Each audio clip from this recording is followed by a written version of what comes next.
And we're recording, and what we're going to record today, which is August 16th, 1992, is, what's the title, Hunt? Honey, I Blew Up the Kid. Honey, I Blew Up the Kid. What is it, Shy? Honey, I Blew Up the Kid. That's right, okay. So, we saw this movie, and we really liked it. And the other day, Daddy was in the store. Mommy and Daddy were in the store, and I saw this, and I thought, I'm going to get it for my kids, because they are going to love it. Now, what was the guy's name? Zelinsky? Yeah. Zelinsky, okay. Chapter 1. There's a lot of words. There's some pictures back here, see? From the movie. Boy, remember those pictures? He's hanging. Yeah. There's a baby. He's getting very big. He's 3 years old, is all. And he's Since I was 3 years old, You were 3 years old. No, he's supposed to be 3 in this, I think. All right, Chapter 1. It was a perfectly normal day for the Zelinskys. Whirl, whirl, click, bzzz. Wayne Zelinsky's shaving invention was working smoothly. It sat on his head like a hat and was strapped under his chin, and the mirror in front rotated with an electric motor wherever he needed to see another part of his face. Whenever he needed to see another part of his face. It had everything he thought he might need hanging from it. He called it his magic shave. Now, when Wayne was using the magic shave, he could even walk around the house while he got ready for work. Hump! The problem was that he just couldn't see where he was going. Also, every time he moved his head to see to the right, he got hit with the shaving cream that hung from the right side of the mirror. The magic shave was a good idea that needed some more work. And it was that way with a lot of Wayne's inventions. Now, down the hall, 14-year-old Nick Zelinsky was in his room strumming an electrical guitar and thinking about a girl. The guitar made so much noise, but Nick hardly noticed. He was in love, and her name was Mandy Park. That was the girl he liked, wasn't it? Remember that? All right, I'm going to tie Cheyenne's shoe here for a moment. Do you remember in the movie how much he liked that girl? Yeah. Mandy. Okay. In the kitchen, 19-year-old Amy was in the middle of an argument with her mother, Diane. Amy was about to go off to college, and Diane wanted to go along to help her get settled. Amy, on the other hand, thought she could handle things by herself, but Diane argued with Amy while she made breakfast, and she turned on the automatic juice squeezer that Wayne had invented, and it kept jamming oranges into the glasses and pushing the glasses onto the floor. The stuff he invents is pretty whacked, isn't it? Yeah. Huh? What do you think of it? Except the shrinking machine. Shrinking machine works pretty good, but most of what he invents is kind of wacky, isn't it? Yeah. The family dog, Quark, was in the kitchen too. Quark. That's Quark. Quark? Yeah, that's Quark. Quirk. Well, it says Quark here, but Quirk, I'll go with you, was in the kitchen too, and he'd gotten the mail and he had it in his mouth. All he wanted was to have someone take it from him, and nobody noticed. Now, upstairs, 2-year-old Adam was in his playpen in this room. It was a huge rope cage his father had invented and filled with all of Adam's favorite playthings, including his favorite stuffed animal, Big Bunny. And you're right, it says 2-year-old here. Yeah. The playpen was also equipped with a television screen and a computer. Adults thought this invention was very clever, but to Adam it was still a playpen, and Adam wanted to get out of it. He made a face. Nyeh. In the playpen, a screen flashed a picture of a cat, and a voice said, "See the cat? Can you say cat?" Well, Adam couldn't say cat. He could just blow a raspberry, though. He said. He did that to the picture of the cat, and that made the rattle shake and some bells ring, and Diane called upstairs to Wayne from the kitchen. "Where's the baby?" she asked. "He's in the playpen," Wayne called back. "He gets out of the playpen," Diane said. "I fixed the playpen," Wayne yelled back to Diane. "You fixed it before and he got out," Diane said. Well, Wayne didn't like to be reminded of that, but he knew Diane was right, and so he walked into Adam's room, and Adam was still in the playpen, even though he knew Diane was right to be concerned. Wayne was a little annoyed that she didn't trust him to fix his own invention. In fact, Wayne was often a little annoyed these days. The family had just moved from California to Nevada. A company in Nevada called Sterling Laboratories had bought Wayne's big invention. It was a machine that could shrink things. And now Sterling Labs wanted to redesign the machine so that it could make things bigger. And they had hired Wayne to do the work, but it wasn't going very well. For some reason, the machine just didn't blow things up as well as it shrank them. Every time another experiment failed, and each one did, Wayne's co-director, Dr. Hendrickson, got angry at Wayne. And when things didn't go well, Wayne would sometimes take it out on his family, and he didn't expect Dr. Hendrickson to trust him, but he thought at least his own wife should. "He won't get out this time," Wayne snapped at Diane, and then he talked to Adam. "Will you, big buddy?" he said. "I mean, your daddy can certainly fix a playpen that will hold you. And after that, you're just a baby." And Adam said, Now, Wayne went back to the bathroom, and he had to finish shaving, and he put bandages on the cuts that he'd given himself from the shaving machine. He couldn't watch Adam any longer, and besides, Adam was safe in the playpen, and this was just an opportunity that Adam had been waiting for. When he was sure he was alone, Adam worked on the playpen for a few seconds, and then he was free. "Nick, breakfast!" Diane yelled to Adam's big brother. Nick could barely hear his mother over the noise he was making with his guitar. He could, however, smell the bacon, and besides, there was something that he wanted to ask his mother, just had to ask her. So he turned off his guitar and he headed downstairs, and Nick was in such a hurry that he paid no attention to Adam. He just stepped right over him, and Adam was crawling along the stairway toward Nick's room. Now in the kitchen, Diane finished her argument with Amy. "Amy has decided I'm going with you." "Mom," Amy said. She was exasperated. She put both her hands on her hips and glared at her mother, and her mother glared back. "I don't need your help, Mom. I'm going to California State. It's only a few miles from our old house." "I'm going to go with you, period," Diane said. Amy stormed out of the kitchen. Now, Nick didn't hear his mother and sister arguing. He was thinking about Mandy. Mandy was so pretty. But she hadn't even seemed to notice that Nick was alive. He thought he needed some advice. "Mom," he said, "let's say you were a girl." "Well, I think I can visualize that," Diane said. "Well, would you think I was a nerd?" Nick asked. "Just look at me for a minute. I mean, do you think I was a nerd?" Diane had an idea now of what was on Nick's mind. Any particular girl?" she asked. Nick tried to look very casual, as if he didn't have anyone specific in mind, and he didn't want his mother to know he had a crush on this girl. What was her name, Hunter? What was her name, Cheyenne? Amy. Mandy. "No," he said, "just a girl, any old girl. You know, I might, want to go to the movies with her or something, She knew. "Take it from me, kiddo, you're turning into a very handsome young man. You're going to be just like your father." At that moment, Wayne walked into the kitchen. His magic shave was going wild. The mirror bounced up and down. Mouthwash splattered on the floor. Shaving cream dribbled from Wayne's cheeks.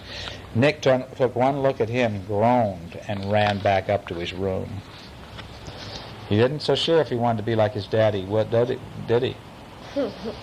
Was he? What was his daddy like? Weird. Weird? Yeah. Was he weird? Cheyenne, is he weird? Yeah. How come he's weird? Why do you guys think he's weird? Because he's silly. Because he's funny. Is he funny? He does some pretty weird things, doesn't he? Yeah. Why do you think he does that? Huh? Because. Well, whirl, whirl, click, boing. The magic shave wouldn't stop. Quirk dropped the mail and ran for safety. Diane was used to this kind of thing. Without batting an eye, she walked behind Wayne and tried to find the off-on switch on the back of the helmet. It was stuck. She spoke as she fiddled with it. Now, if you and Nick want to go out by yourselves while I'm in California with Amy, I've got the name of a babysitter who can watch Adam. Wayne noticed that Nick was gone. What's wrong with him? He asked Diane. I think there might be a girl, Diane explained. The motor stopped whining, and the mirror was still, and there was quiet for a second until there was a scream. It came from Nick's room. It came from Nick. He couldn't believe what he was looking at. His little baby brother was in the middle of the room, and it was a total mess. Adam had broken the strings of Nick's electric guitar. He'd even smeared chocolate on Nick's CD player. Nick wanted to just kill him. Oh, Adam said. He was in trouble, and he knew it. Being cute wasn't going to get him out of this. Grrr, said Nick. He was already planning to do in poor little Adam. So Adam crawled toward the door fast. Adam, go bye-bye, he said. Adam, go bye-bye. You won't just go bye-bye. You're going to go into the next solar system, you little punk, Nick said. That was as much as Adam was going to take. He sat back down and looked defiant, and then he held his nose and made a terrible face to show his brother that he didn't like him either. Went like this.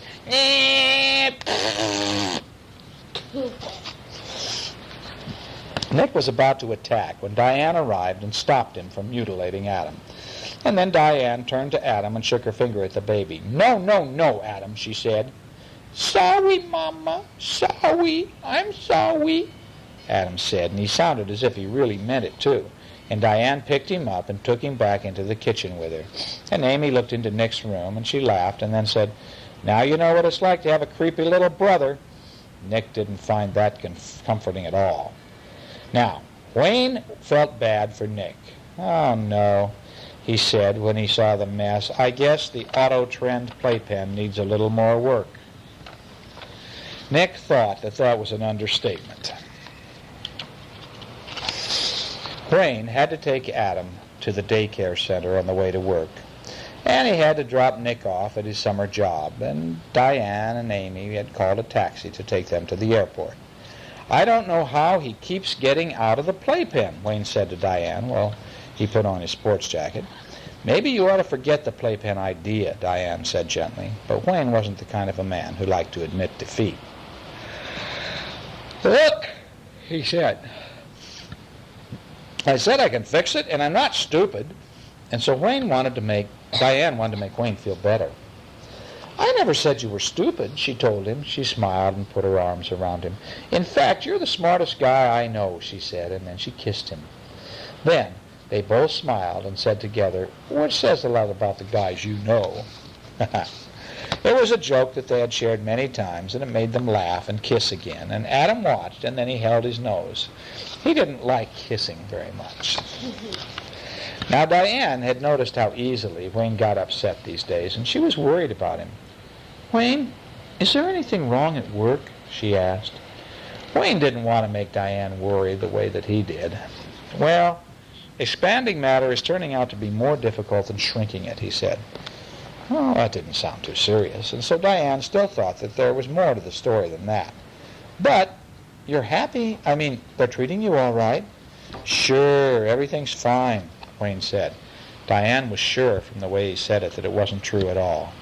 She was even more worried now, and she wanted to talk to Wayne, but just then the taxi arrived to take her to the airport. She and Amy to the airport, because where's Amy going? To college in California.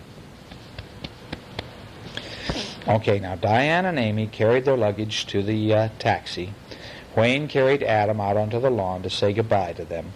Wayne wanted Diane to know that he could take care of Adam, and Diane wanted Wayne to know that it was a big job to take care of this little kid, this little 2-year-old kid.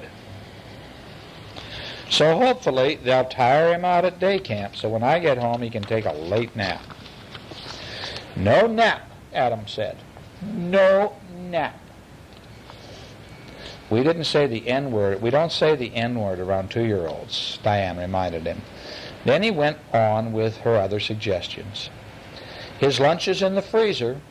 The babysitter's number is on the refrigerator, Diane said. Don't you think I can handle things around the house for a few days? Wayne wasn't sure he wanted to know the answer to that question, but Diane just answered it by giving him another kiss, and then Wayne squeezed his nose, and Adam squeezed his nose in disgust and made a raspberry sound again. Amy sighed, and the cab driver honked. "Break it up, guys," Amy said. "We gotta go." Wayne looked at his watch. "So do we," he said. "We don't have a minute to spare." And so Wayne dashed along the shiny, bare hallway of Sterling Laboratories, and he could tell from the voice in the public address system that the next test was about to begin. "Zelensky, test number 1277, Crystal Group 5.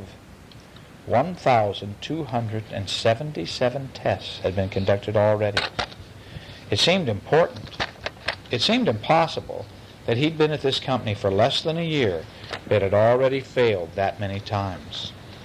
Inside a large experiment room, Dr. Charles Hendrickson was readying things for the test. He was not happy to be working with Wayne Szalinski on this invention.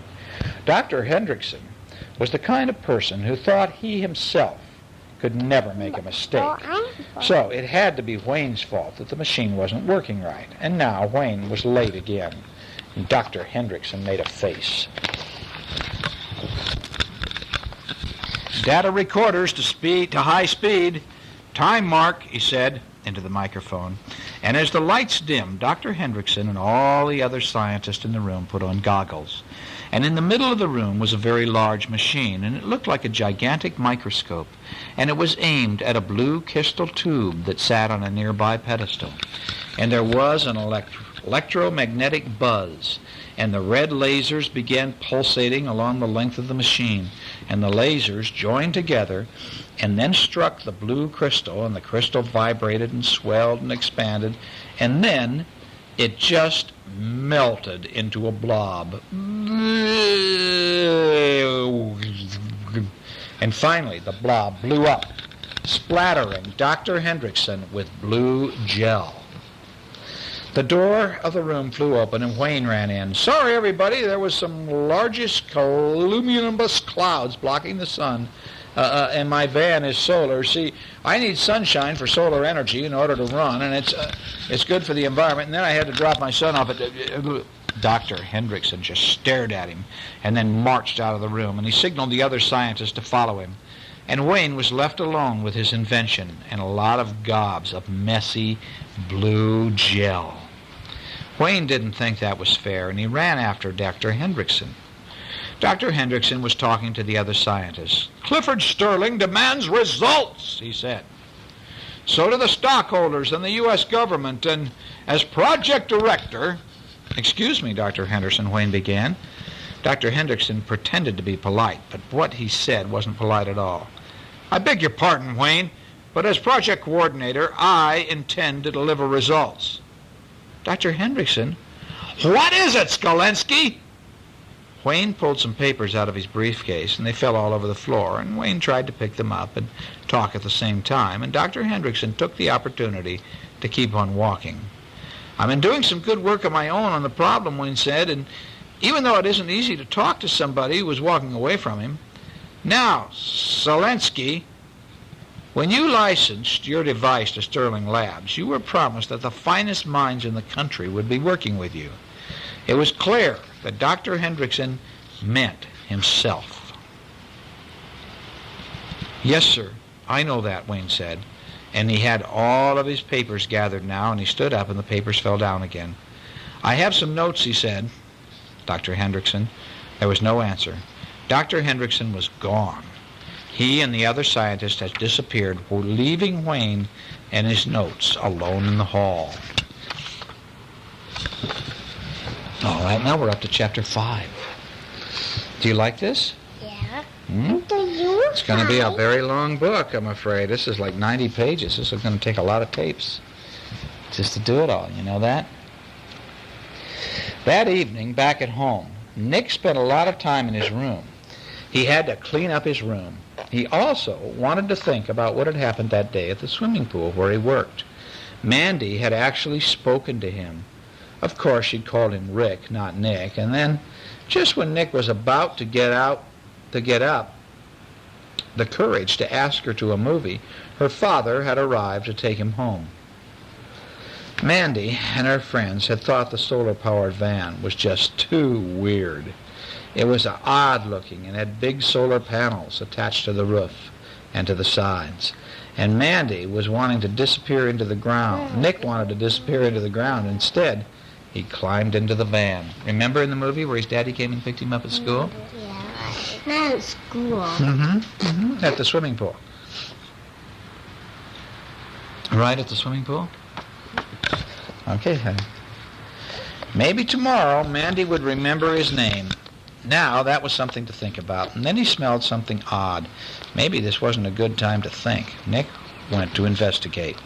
Down in the kitchen, Wayne was talking to Diane on the telephone, and she needed to make sure that she could leave her men alone for a few days without worrying about anything. "How was your flight?" Wayne asked. He was using a telephone he had invented that fit over his head like a helmet. Remember that? And he could walk around and do things and talk at the same time, which was good because there were a lot of things to do. First of all, he had to get rid of the cloud of smoke that was pouring out of the oven, and he fanned his arms through it. Nick arrived with a fire extinguisher. "Here. Well, everything's great." Everything's great, said Wayne into the phone. Then he pulled open the oven door, and more smoke, and then flames burst into the kitchen, and Nick sprayed the fire extinguisher, and the flames disappeared. "The baby?" Wayne said into the phone. "He's fine. He's in his playpen." "No, it's fixed. He can't get out." Is that true? It's not true. Wayne handed Nick a skin diver's face mask and a pair of 2-foot-long tongs. And Nick put on the face mask to keep the smoke out of his eyes and reached into the oven with the tongs. "So how's Amy's dorm room?" Wayne asked. It wasn't easy to keep his voice calm. Quark was pulling desperately on the leg of his pants. "Stop it, Quark!" He hissed, but Quark didn't stop. And on top of the stove, a pot began to boil over, and Wayne couldn't decide whether to clean up the spill with a sponge or turn off the heat to help Nick and see what Quark wanted. And instead, he just talked to Diane on the phone. And so bubbling liquid oozed down the side of the stove, and Quark barked and tugged, and Nick gagged and coughed, and while he reached into the oven, and outside an ice cream truck played its music. And Wayne knew what that meant, trouble. He dashed out of the kitchen. Uh-oh, he said to Diane. He stumbled through the living room, tripping over a footstool that had been pushed over to the front door. And he feared the worst. He was right. Adam had escaped from his playpen, pushed the footstool to the front door, climbed up on it to reach the doorknob, and he opened the door. He was outside and headed for trouble. Adam couldn't resist an ice cream truck, and he was all the way down to the sidewalk and almost to the street. Well, Wayne tugged the phone off his head and dashed after Adam. With every second Adam was getting closer to the street, Wayne ran faster. Cars and trucks whizzed by. Wayne didn't want to think what might happen if, and just as Adam reached the end of the sidewalk, Wayne got there too. And he scooped Adam up under one arm and carried him back into the house. And he flew to the door and grabbed the telephone and slipped it back on his head and dashed into the kitchen. "Really?" he said into the phone, though he had no idea what Diana just told him. He gasped for breath and sat down at the table. And he held Adam firmly on his lap. Now Nick held up the charred black mass of the tongs and blew on the remaining flames. "The chicken," Wayne said, realizing that Diane was asking about their dinner. "Oh, right, the chicken you left for us. Well, it looks mighty good, honey, nice and crispy." And Quark growled. He knew that he was going to have it for dinner because they ruined it, didn't they?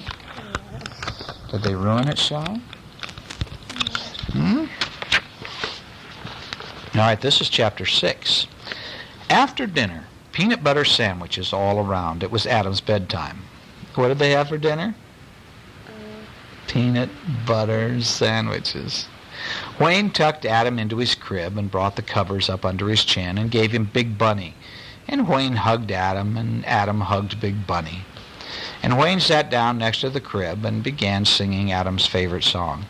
Alouette, gentle alouette, Elevetta, gentle boomerang, a gentle boomerang, let-tet, alphabet. Oh, da-da-da, gentle elevetta. And Wayne had sung the song so many times he didn't even have to think about the words. And he looked around the darkened room as he sang, and he saw that the playpen and the toys, and he saw the stuffed animals and the crayons and paper, and he saw a balloon. Elevetta, gentle elevetta, elevetta, gentle boomerang. Gentle boomerang, let-tet, alouette. Wayne kept looking at the balloon, and then he stopped singing. And he snapped his fingers. That's it, he said, a balloon. Dr. Hendrickson was in his office in Sterling Laboratories, and it was too late in the day to be doing any experiments, but it wasn't too late for him to be trying to impress people. The person he was trying to impress now was Terence Wheeler. Mr. Wheeler was in the board of directors of Sterling Laboratories, and both Dr. Hendrickson and Mr. Wheeler thought that the company had a great future if Wayne's invention could be made to work properly. Shh. It'll be a wonderful thing for you, Dr. Hendrickson, if it works. I'll make it work, Dr. Hendrickson promised. Well, over the years, I've seen Clifford Sterling attach himself to one harebrained idea after another. Mr. Wheeler said, although he was in the board of directors, he didn't think much of Mr. Sterling, the company's founder. He went on, I have to tell you this, the board is very worried. Now, Dr. Henderson's phone rang, and he picked it up. It was the last person he wanted to hear from. It was Wayne Szalinski. Dr. Henderson thought Wayne Szalinski was a fool. And he couldn't imagine how Wayne had invented a machine that could change the size of matter. And Dr. Hendrickson was sure that he'd be making more progress if he didn't have to work with Wayne. Everything Wayne did seemed so silly. It was just a waste of time. He barely listened as Wayne talked to him. And suddenly there was a loud popping sound over the telephone. Dr. Hendrickson didn't like loud sounds. What was that? He asked, annoyed. That was the sound of a balloon popping, Wayne said. Wayne was very excited.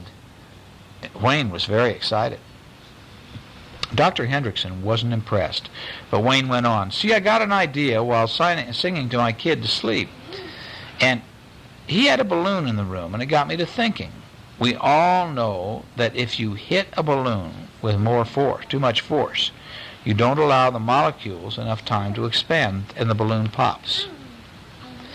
Dr. Hendrickson yawned, and Mr. Wheeler wanted to know who was on the phone. And Dr. Hendrickson crossed his eyes while it was his way of telling Mr. Wheeler that it was Wayne on the phone. Mr. Wheeler nodded. Then Dr. Hendrickson covered the phone with his hand and spoke to Mr. Wheeler. Why Clifford insists on keeping Salazin beyond me. We'd be neck-deep in apples the size of Buicks by now if I were running this show. He was the bad guy that thought he should be doing it, wasn't he? Mr. Hendrickson. Well, there are those of us on the board who would agree with you, Mr. Wheeler said. Those who were the very words that Dr. Hendrickson had been hoping to hear. It meant that there was a good chance he might get a gigantic promotion. He was so excited by what Mr. Wheeler had said that he didn't listen to what Wayne was telling him over the phone. We need to lower the intensity of the electromagnetic pulse to give the molecules time to expand without tearing the atomic fabric. Now, Dr. Henderson had a sudden image of a crane changing the sign outside the building from Sterling Laboratories to Hendrickson Laboratories, and he liked that image a lot. All he had to do was make Wayne's invention work. Hello, are you there? Wayne asked over the phone. Dr. Henderson had forgotten that Wayne was talking. The man never made any sense anyway, so it wasn't important to listen to him, was it? Okay, why don't you write up this balloon research, Dr. Hendrickson said. He thought that might keep Wayne busy and out of his hair for a long time. Oh, you have a good weekend, Szalinski. Dr. Hendrickson hung up the phone. He didn't want to talk to Wayne anymore. He'd much rather talk to Mr. Wheeler. Now, across town, Wayne was wondering if Dr. Hendrickson had heard a word he'd said. He didn't understand Dr. Hendrickson. Wayne was sure he had found the key to the problem with his invention. How could Dr. Hendrickson be so uninterested? Wayne was sick of playing second fiddle to a man who just wanted a promotion. He was sick of being laughed at, and he was sick of being blamed for everything that had gone wrong. And Wayne was sick of the whole thing, and he was tired of it, too. He was making him cranky. He'd almost gotten into a fight with Diane that morning just because he was upset about work. That wasn't right at all. It was time to change things, to take matters into his own hands. Wayne, all right, we're almost to the end of this side of the tape. Let's turn it over on the other side of the tape, which will be side 2 of Honey, I Blew Up the Kid. I put a weapon on.